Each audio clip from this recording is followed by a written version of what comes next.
자, 그럼 이어서 직장 가입자 보수 원액 보험료라고 되어 있는데 이게 뭐냐 이거죠. 일단 직장 가입자가 있고요. 지역 가입자가 있는데 우리가 이제 5대 보험을 잠깐 정리해 보면 좀 이렇게 됩니다. 일단 5대 보험을 한번 정리해 볼까요? 국민연금 있죠? 국민연금은 납부를 해야 되죠. 그리고 건강보험이 있습니다. 그 장기 요양보험이 있어요. 그 다음에 이제 이어서 있는 게 산재보험, 자, 고용보험 이렇게 있습니다. 자, 그러면 일단 요거를 이제 근로자라고 하는 직장 가입자하고 지역 가입자, 그러니까 직장 가입자가 아닌 사람이 있어요. 그러면 이거를 직장 가입자는 요 근로자하고 사업주, 그러니까 대표자가 각각 나누어 내고요. 지역 가입자는 가입자가 100% 다 냅니다. 다 내는데 이거는 4.5%로 똑같아요. 뭐의 4.5%냐? 앞에 나와 있는 월 보수액, 그러니까 내가 받는 월급의 4.5%를 떼는 거예요. 그리고 사업주가 4.5%를 내줍니다. 지역 가입자는 9%를 내야 돼요. 본인이 그냥 내야 됩니다. 다 내는 거예요. 자, 건보는 건강보험료는 매년 바뀌어요. 그래서 이건 암기할 필요 전혀 없고요. 이건 상식이니까 좀 알아두고 문제에서는 좀 다르게 나올 수도 있으니까 그냥 9% 다 상식적으로 알아놓으면 좋을 것 같고, 이게 이제 2020년도 기준으로 했을 때는 이게 6.67%예요. 이걸 이제 반씩 내거든요. 반씩 내면 3.335%죠. 3.335%입니다. 이 정도 내는 거예요. 그러니까 반씩 낸다 이거죠. 지역 가입자는 다 내야 되고요. 자, 장기 요양보험은 여기에 10.25%입니다. 그러니까 여기 금액의 10.25%다 이렇게 생각하면 되겠죠. 약 10% 잡으면은 약 한 3.3% 정도 되는데 25%니까 3.8% 이렇게 돼요. 그러니까 여기 금액의 10.25%다 이렇게 보면 되겠죠. 그러니까 0. 약 한 38% 정도 이 정도 됩니다. 그러니까 여기 계산하면 약, 그러니까 10%면 0.33이잖아요. 이것도 같아요. 자, 산재보험은 근로자는 내는 건 없고요.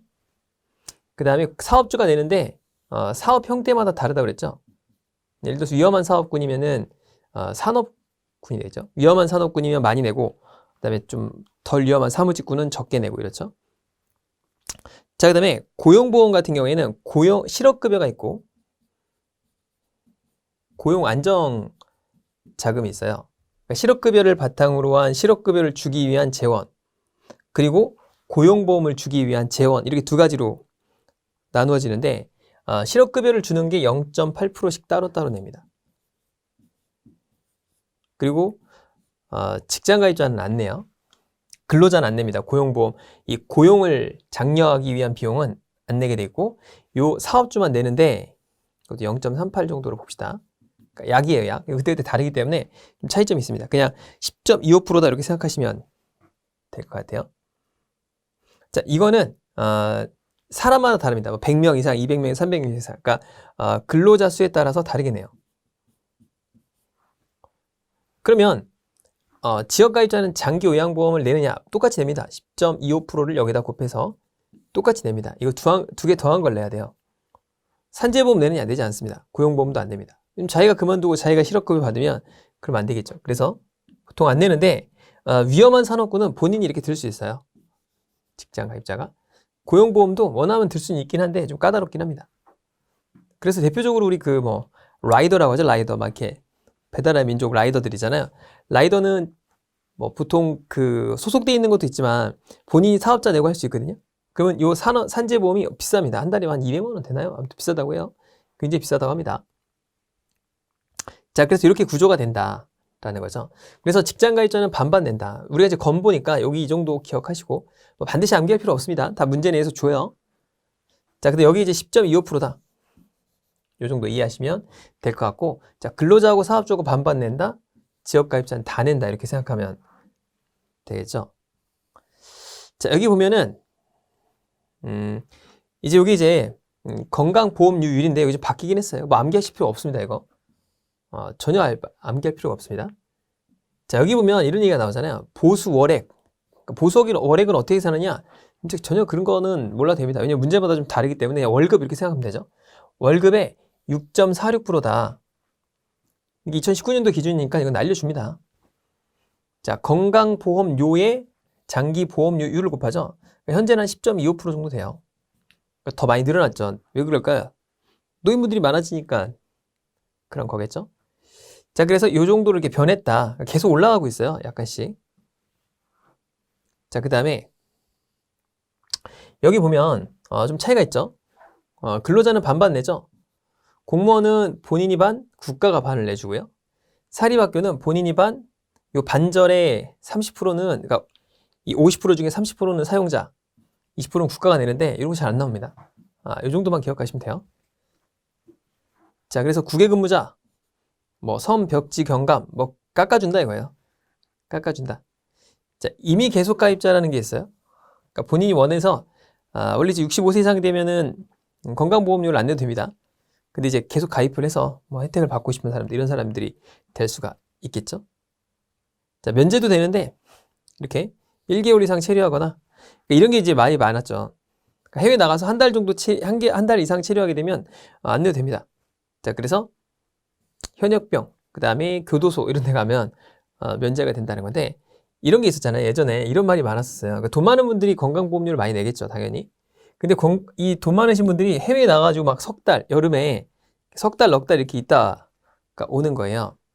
그럼 한 달에 건강보험료가 최대 한 430만 원 이렇게 낼 때도 있어요. 한 사람당 많이 내는 사람들은 막 300, 400만 원씩 냅니다. 월입니다. 월당 내야 돼요. 돈 많은 분들은 많이 내요. 돈 많이 벌면 많이 냅니다. 예를 들어서 내가 한 달에 1억 벌면 보험료로 323만 원 내야 되잖아요. 여기 따르면. 그렇겠죠? 그러니까 월당이에요, 월당. 이렇게 많이 내는 사람도 있다고 해봅시다. 그럼 3개월 정도 있으면 안 낼 거 아니에요. 한 달 이상 있으니까. 그럼 3개월이면 이 돈만 얼마예요? 1200만 원입니다.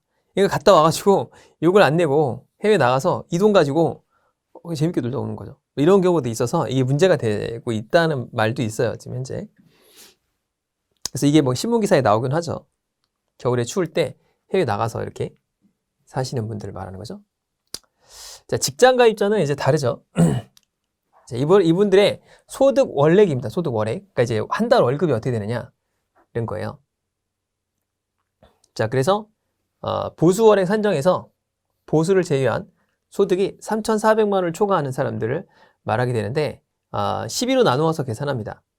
자, 그래서 소득월에는 보수 외 소득 마이너스 3,400만 원 곱하기 12분의 1 곱하기 소득평가 이렇게 얘기하는데 그냥 간단하게 월 이렇게 생각하면 되고요. 소득 월액에 여기 얼마예요? 9,854만 원이에요. 그러니까 아무리 없어도 200만 원은 잡는 거예요. 그러니까 예를 들어서 이런 거죠. 그러니까 하한은 2,000원이지, 2,000원. 상한이 뭐냐면 여기 얼마예요? 9,854만 원이죠. 그러니까 이것도 계속 올라가고 있어요. 그러니까 아무리 소득이 100억이에요. 한 달에 100억씩 번다. 그래도 1억 정도로 잡는 거죠. 그러니까 1억이면 한 달에 1억이면 약 아까 세금이 얼마였어요? 3.32%였잖아요. 그럼 332만 원을 내야 돼요. 그러니까 최대 한도죠. 이게 최고한입니다. 최고한. 근데 이것도 계속 늘어나요. 지금 늘어나고 있어요. 그러니까 연봉이 한 10억인 사람은 1년에 약 한 3,600만 원 넘게 내는 거죠. 4천만 원 또 내야 돼요. 이 건강보험료가 무시 못합니다. 자, 그렇게 된다라는 거죠. 자, 그래서 소득 월액 보험료 산정은 여기다가 이걸 곱하는 거죠. 보험료율을 곱한다 라는 거죠. 그리고 보험료에다가 장기요양 보험료를 곱한다 라고 했잖아요. 그쵸? 자, 그래서 요 적용을 한다라는 거니까 뭐 생각해보면 이런 거죠. 내 월급에 그냥 3.35%, 3.32% 뗀다. 아까는 3.335였잖아요. 335였죠, 아까. 조금 더 올라갔죠? 계속 이제 보험료가 올라갑니다. 그러니까 월급에 뗀다 이렇게 생각하면 편합니다. 그래서 이 정도로 뗀다. 그러니까 여러분들 회사 가시면 다 보험료 떼고 있죠. 자, 같은 내용이고 이거는. 자, 지역보험료는 뭐냐? 이건 지역가입자죠. 아까는 직장가입자였고 지역가입자는 아까 뭐였죠? 여기 나와 있는 위에 나와 있는 직장가입자를 제외한 사람이 지역가입자잖아요.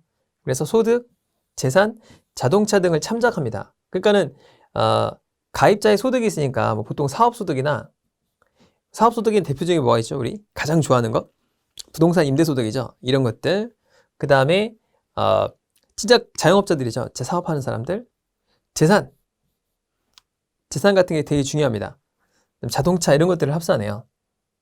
자, 그래서 부가 점수에다가 점수당 금액을 곱해서 그 점수에다가 점수당 금액을 건강보험료로 책정을 하게 됩니다. 그러니까 보통 소득은 소득으로 따지고요. 여긴 재산평가액을 따로 계산해요.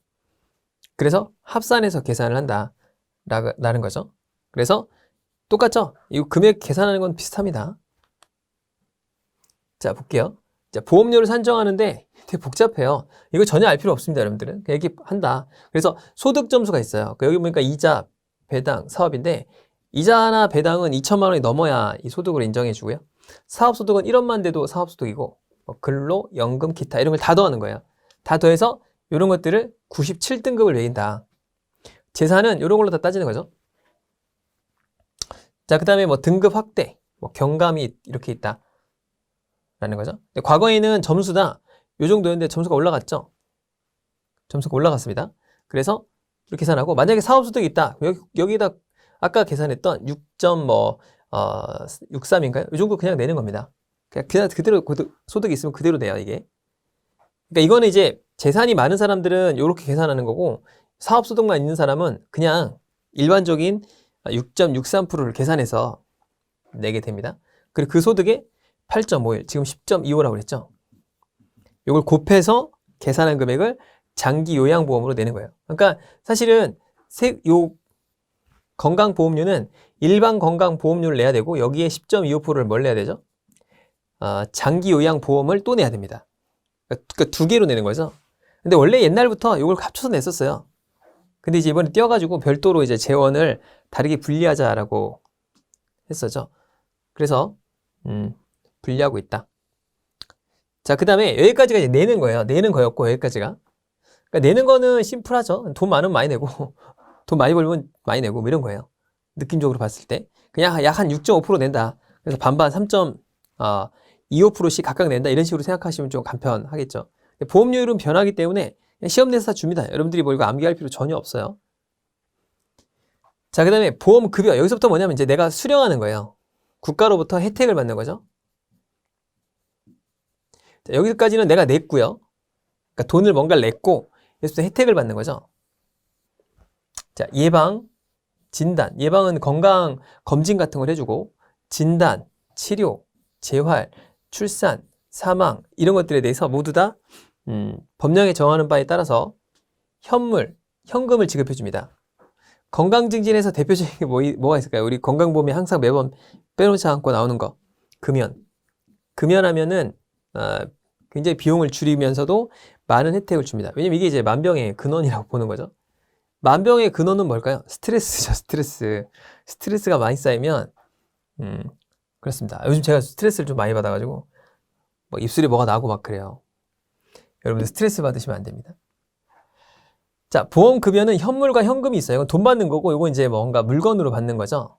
그래서 받을 때, 가장 좋은 게 요양급여 같은 거 되게 좋다고 그래요. 그러니까 이제 간병인들 같은 경우 오는 경우도 있고, 막 그 노인분들이 못 움직이면 이렇게 목욕도 해주고, 놀아도 주고 이런 걸 해줘요. 자, 건강검진 있죠? 자, 이것도 잘 나오죠, 시험에. 자, 현금으로는 돈 주는 거예요. 요양비, 보조 기기를 이제 사는 돈을 주는 거죠. 또는 사는 돈에 지원을 해준다거나. 자, 본인 부담액 상한제. 그러니까 본인 부담이 있으면 거기를 초과하는 금액은 다 대주는 거예요. 뭐 500만 원이다. 자기 한도가. 그럼 1000만 원 나왔어요. 그럼 500만 원을 지원해주는 그런 거죠. 자, 임신, 출산, 진료비 같은 게 있어요. 그러니까 뭐 임신을 하게 되면 카드를 줍니다. 이게 바우처 카드라고 해서 그 카드로 이제 결제를 하면 꽤 많이 주는 거 알고 있는데 딱 정확하게 잘 모르겠는데 아무튼 돈을 줍니다. 그러면 그 카드를 긁으면 이렇게 병원비 같은 걸 차감해주는 그런 거죠. 출산 이런 것들.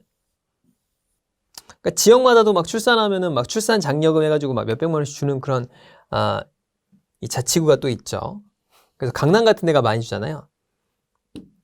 자, 일단 그 입원을 하게 되면 20%를 지원해 주게 됩니다. 상급 종합병원이라고 하죠. 진찰료 총액, 나머지 진료비의 60% 뭐 이렇게 준다. 자, 종합병원은 총 45%, 여기는 30%, 여기는 50% 이렇게 준다. 이렇게 보면 되겠죠. 왜 이래? 가서 이제 병을 이렇게 진단받고 치료받는 거 외래라고 하죠.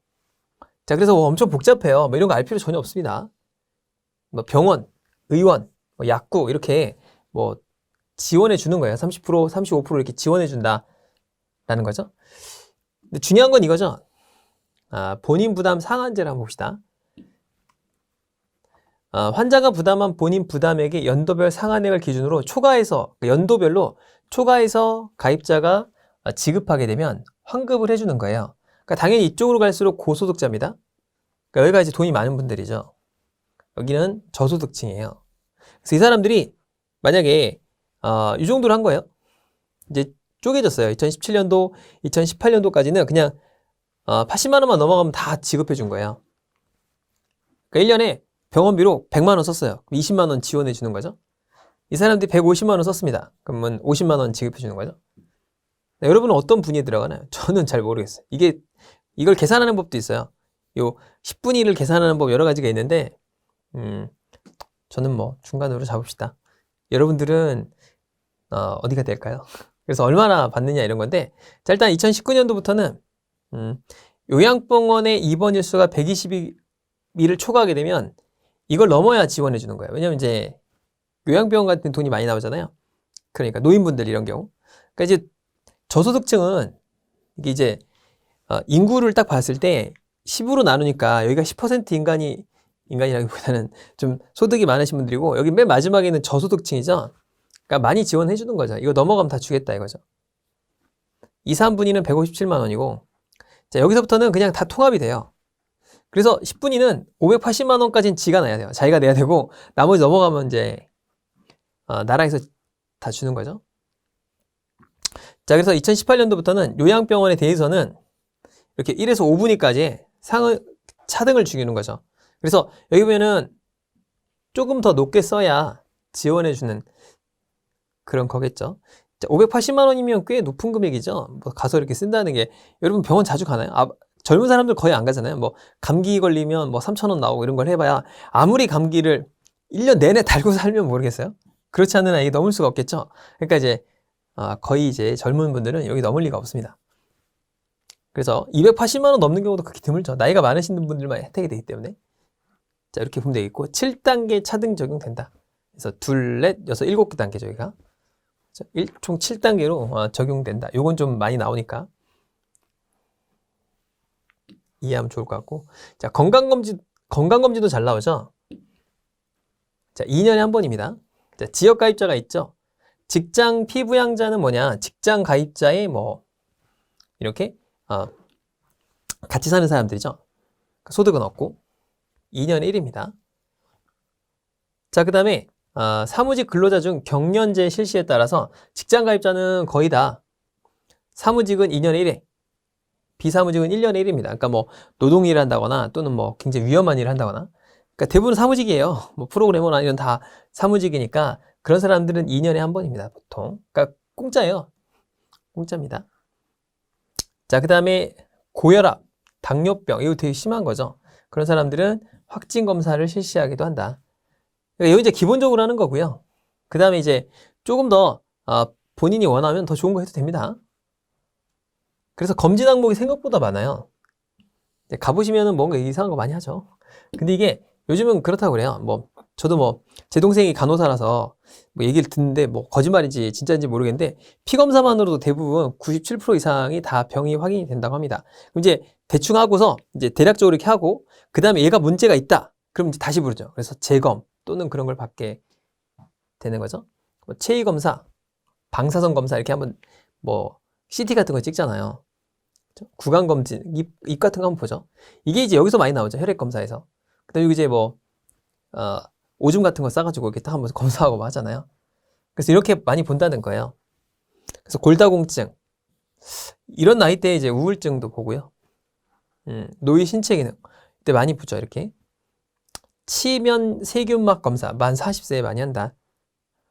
이렇게 돼 있죠. 그러니까 이렇게 한다는 건데 뭐 전혀 안깰 필요 없고, 그냥 검진 항목들에 따라서 다르더라. 많은 걸 해주더라. 우리나라 잘 돼 있습니다.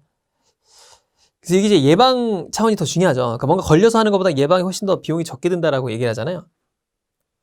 자, 생애 전환기 검진은 66세 이상, 현재 하게 돼 있고, 시력, 청력 검사하죠? 시력 이렇게 눈 이렇게 가리고 하는 거 하고, 뭐 청력 띵 하면 이쪽입니다. 이쪽입니다. 이렇게 하는 거 있죠. 그런 거 한다 이거예요. 가보시면 압니다. 저도 몇 번 저는 회사에서도 많이 가봤고, 그러니까 회사 같은데 좋은 회사 다니면 종합검진을 비싼 걸 막 해줘요. 그러니까 여기다 이제 더 돈 내면 더 해주거든요. 가면 항상 뭐, 나이가 어리니까, 뭐 젊다고 나오기, 아니 뭐 젊다고가 아니고, 문제가 없겠죠. 거의 다. 근데 나이가 들어야 문제가 생기죠. 상담도 하고 해줍니다. 뭐 생활 습관 평가 이렇게 하는데 뭐 문진표가 있어요. 그래서 막 이렇게 적어놔요. 자기가 뭐 이렇게 뭐 술은 몇 번 먹냐, 뭐 담배를 피우냐, 뭐 이런 거 쭉 적어요. 그래가지고 그런 걸 평가하게 됩니다. 좋은 제도예요. 자, 그 다음에 암 검진을 특별하게 더 해주죠. 우리나라는 암으로 죽는 사망자가 많기 때문에 일반적으로 암이라는 거는 우리나라에 있는 몸에 있는 세포가 변형되는 건데 누구나 다 암세포는 다 있다고 그래요. 근데 가장 중요한 게 가족력이죠. 가족력. 가족들이 병이 있으면 본인도 걸릴 확률이 되게 높아요. 그러니까 조심해야 되죠. 항상 뭐 할아버지나 뭐 아버지나 그 위에 분들이 뭐 간암이나 위암이 있었다. 그럼 내가 그 간암이나 위암에 걸릴 확률이 다른 사람에 비해서 압도적으로 높죠. 그러니까 그런 사람들이 이제 포커싱을 맞춰서 더 하기도 합니다. 그러니까 본인도 잘 챙겨야 되고요. 일단 40에 넘어야 돼요. 42살이 돼야 되고, 이렇게 여성인자죠. 그렇죠. 남자는 안 하겠죠. 이렇게 대장암 같은 거 많이 해요. 이거, 엄청나게 뭐 많이 먹어야 돼요. 물 같은 거 많이 먹어서 쫙 뽑아내야 되죠. 그래가지고, 정말 이거 힘듭니다. 정말 힘들어요. 이거 해보시면 큰일 납니다. 그러니까, 뭐라고 하죠? 설사약 같은 걸 엄청 먹어서 그냥, 이렇게 됩니다. 아무튼 그런 게 있다. 간암, 폐암 이런 것들. 이제 우리나라에서 암으로 이제 죽을 확률은 굉장히 줄어드는데 그 뇌종양 있죠? 뇌종양이 이제 뇌암이잖아요. 췌장암 이런 거는 거의 다 이제 살 확률이 적어요. 치사율이 되게 높습니다, 이게. 그래서 이런 거 걸리면 안 되고, 그러니까 대부분 다 보시면 대부분 이게 암도 1기, 2기, 3기, 4기 이렇게 있단 말이에요. 3기 넘어가면은 좀 잡기 힘든데 대부분 다 1기, 2기 다 잡아내요. 그럼 거의 다 삽니다. 근데 이제 4기 넘어가면 거의 다 못 잡는다고 보고 3기부터가 좀 힘들다고 하죠. 잡기가. 근데 이제 의학기술이 발달하다 보니까 2기 정도면 대부분 다 잡아내고요. 그럼 이제 치료를 통해서 다 이렇게 고칠 수 있다고 합니다. 근데 요거는 잘 안 된다고 그래요. 췌장암하고 뇌종양은. 자, 그래서 자궁경부암, 이게 우리나라의 그 자궁암 비율이 굉장히 늘어나고 있어요. 특히 유방암하고 자궁암 비율이 굉장히 늘어나고 있는데 여성들의 사회생활이 늘어나면서 술도 많이 먹고 하다 보니까 늘어나는 게 당연하다고 뭐 얘기를 하죠. 자, 그 다음에 뭐 이렇게 검사를 한다. B형 간염, 뭐 HCV, 안티바디 검사를 한다 라고 돼 있죠. 그래서 비용은 보통 공단이 90%를 냅니다. 그 수검자가 10% 정도를 내요. 그 다음에 자궁경부암, 대장암 이런 것들은 공단이 전부 다 내주고 있어요. 그러니까 공단이 90% 낸다는 게 뭐죠? 나라가 대주는 거죠. 그러니까 내가 냈던 돈을 받는 거긴 한데, 자, 우리나라도 요게 이제 보험이라는 거는 사실은 적립식이라는 것도 있고 부가식이라는 것도 있어요. 재원을 계속 쌓아놓는 게 적립식이죠. 이 부가식은 1년 걷어서 1년 쓰는 걸 말합니다. 그러니까 그 해에 걷어서 뭐 다음에 쓰건 그 해에 걷어서 그 해 쓰건 이런 것들이 부가식이라고 그래요. 우리나라의 그 국민연금은 어떤 방식일까요? 계속 쌓고 있죠. 뭐 400조, 500조 쌓고 있잖아요. 그러니까 적립식이죠. 쌓아놨다가 주는 거죠. 건강보험은 무슨 방식일까요? 부가식입니다. 원칙적으로. 그래서 그 해에 걷은 걸 내년에 써요, 보통. 그러니까 그 해에 걷어서 그 해에 써도 상관없잖아요. 어차피 걷어서 쓰면 되니까. 근데 문제는 이제 점점 인구 계층이 이렇게 되면 상관없죠. 그래서 나이 드신 분들이 조금 있고 젊은 사람들이 많으면 부양해 주면 되니까. 근데 문제는 뭐예요? 구조가 이렇게 바뀌면 안 되죠. 이렇게. 우리나라 이렇게 이런 구조잖아요, 지금. 밑에는 거의 없고 위에는 너무 많기 때문에 부양하기 힘들죠. 그러니까 비용이 더 점점 늘어날 수밖에 없어요. 그래서 부가식으로 갔을 때 문제는 이렇게 인구 구조가 역삼각형 구조가 되면은 굉장히 힘들어지는 구조가 되죠. 그래서 이제 국민연금이 고갈된다는 이유가 이런 구조 때문에 그렇죠. 밑에 애들이 점점 힘들어질 수밖에 없어질 것 같아요. 보면 부담도 늘어나고 생각해보면 그렇죠. 사회복지 시스템이 늘어나면 너무 좋은데 문제는 비용 부담을 누가 질 거냐에 대한 문제죠. 항상 그래서 밑에 세대에게 계속 줄 거냐. 그럼 채권을 발행해서 쓰게 되면 그 돈 언젠간 누가 갚아야 돼요? 당연히 그 밑에 있는 세대들이 갚아야 되니까 그런 문제는 생길 수가 있겠죠. 자, 그래서 우리나라는 건강보험 부가식이고요. 국민연금은 적립 더하기 부가식이에요. 100% 적립식은 없어요. 그럼 우리나라의 국민연금이 위험하냐? 그 국민연금이 고갈될까 봐 위험하다고 그러잖아요. 사실 그렇지 않습니다. 독일이라든가 서유럽 이런 데는 한 2달치밖에 재원이 없어요. 그러니까 그달 걷어서 그달 주는 방식이라 국민연금조차도 부가식이에요. 그러니까 그냥 걷어가지고 그날 주면 되니까 뭐 문제될 건 없는데 문제가 뭐죠? 이런 구조일 때. 역피라미드인데 역피라미드가 굉장히 극단적일 때 있죠. 이렇게 되면 압정형이면 큰일 나겠죠? 이렇게 되면 큰일 난다 이거죠. 밑에 부담이 커지니까. 그래서 이제 재원도 좀 많이 걷고 주는 것도 좀 줄이고 이렇게 하자라고 하는 게 그런 얘기죠. 자, 그 다음에 노인 장기 요양보험이 있어요. 노인 장기 요양보험은 노인들에게 요양을 할 때 드는 돈들을 마련하기 위해서 별도로 우리가 노인 장기 요양 보험료율로 해서 노인 장기 요양 보험료를 떼고 있죠. 떼고 있습니다. 그래서 고령이나 노인성 질병으로 인해서 생활하기 어렵다. 굉장히 활동이 많아요. 그래서 예전에 보면 저희 할머니도 보면은 할아버지 돌아가시고 혼자서 사시는데 시골에 살았거든요.